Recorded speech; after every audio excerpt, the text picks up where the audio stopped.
नाही, counselling process was very good. म्हणजे पहिलं एक कॉमन जे तुम्ही आम्हाला विचारलं आमच्याशी बोललात आणि मग सानवीशी आय थिंक अर्धा तास तुम्ही बोललात काहीतरी. We were not listening also. पण जेव्हा तुम्ही आम्हाला एक एक सगळं सांगत होता, बिकॉज आम्ही तर राईट फ्रॉम डे वन म्हणजे आफ्टर वीक आफ्टर एक्झाम्स आमचं चालू होतं की म्हणजे काय करायचं काय मागीच होतो आम्ही. वी वर टेलिंग की पहिले तू डिसाईड कर तुला काय करायचं आणि मग तू एन्जॉय करतो तुझं जे काय सुट्टी आहे ती. पण अल्टिमेटली आता म्हणजे आम्ही तर इंजिनिअरिंगच मागे लागलो होतो. ऍज वी सेड की ती तर बायोलॉजीला पाहिजे होतं, तर शी वॉज बिहाइंड नीट की मी नीट करीन, मी डॉक्टर बनेन. But we are talking to lot of people MBBS ला किती त्रास आहे काय आहे सगळं समजत होतो. Then she again shifted to engineering का तर मग तिला एन्जॉय पण करायचं life. Then she was again shifting for commerce की मला कॉमर्स करायचंय पण मॅथ्स नको. मेन मॅथ्सचा फोबिया होता. आता तुमच्याशी बोलल्यावर तुम्ही तिच्याशी बोललात आणि तुम्ही जे काय वर्कआउट केला रिपोर्ट तो मला बघायचा अजून.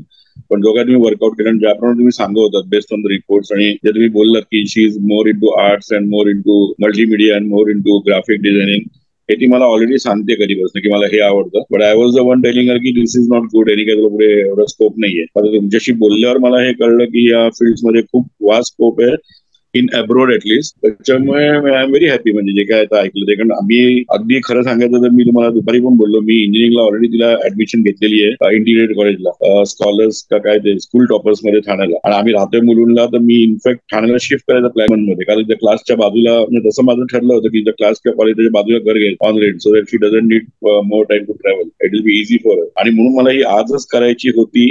May be I don't need to even change the residence. त्याच्यामुळे आम्ही आता आपापसात पण बोलू. ऑफकोर्स तुमचे कॉन्ट्रीब्युशन वर व्हेरी गुड, खूपच छान वाटलं. आणि मला एक वेगळं इन्साइट मिळालं, आम्हाला एक वेगळं थिंकिंग मिळालं, which we were thinking is not on that level. पण तुमच्याशी बोलल्यावर मला कळलं की खरोखर या फील्डमध्ये पण चांगला स्कोप आहे. आणि ऑफकोर्स ऍज यू सेड की तुमचा सपोर्ट असणार आहे till we get the right college even in India as well abroad. I am very delighted. म्हणजे मला माझ्या एका रिलेटिव्हनीच तुमचा रेफरन्स दिला होता आणि he had told very specifically की you go down to the micro levels and you help to even get the right colleges and right field career is well. तर त्या बेसवरच मी तुम्हाला अप्रोच केलं होतं. So even I would suggest all the people, म्हणजे even माझ्या friend circle मध्ये पण मी तुमचा नंबर शेअर करणारच आहे. But even if I am live and recorded and if somebody is listening I would say this is a right approach to do it. आणि आपल्याला क्लिअर कळतं की काय करायला पाहिजे. थँक्यू व्हेरी मच, तुम्ही खरंच खूप छान.